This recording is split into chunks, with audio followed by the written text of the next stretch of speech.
আসসালামু আলাইকুম এভৰিৱান। এয়া ইফতাৰী কৰা মেলাৰ পিছত অকণমান দেৰি গৈ ৰেষ্ট কৰিলোঁ। ৰেষ্ট কৰি আহি একদম গাত এনাৰ্জি নাইকিয়া।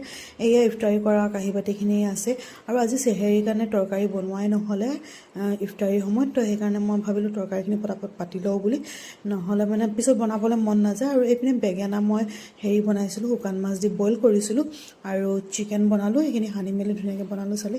আৰু আজি হয় 25 ৰমজান আৰু এয়া মই কোৰাঞ্চি পঢ়ি মেলি উঠিলোঁ আৰু দেখিছেনে গোটেই ৰাতি গোটেই দিন আজি ধুমা পিঠা বৰষুণ দিছে। তাৰপিছত আহিলে মোৰ পাৰ্চেল এটা, আৰু আজি আব্বা আৰু ভাইটি নাইকিয়া, সিহঁতি দাৱত খাব গৈছে।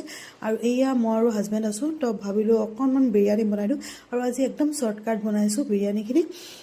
আৰু দুজন মানুহ আৰু কি বনাম কি নবনাম বুলি আজি চানা পকৰি এইবোৰো বনোৱা নহ'ল। তো এয়া ধুমাধুম মই বিৰিয়ানীখিনি বনালোঁ। তাৰপিছত মন গ'লে অকণমান ক্ষীৰ বনাবলৈ, ক্ষীৰো বনালোঁ। তাৰপিছত বনালোঁ আলু চপ, কাৰণ একেবাৰে প্লেটখন খালী হৈ থাকিলে ভালো নালাগে নহয়।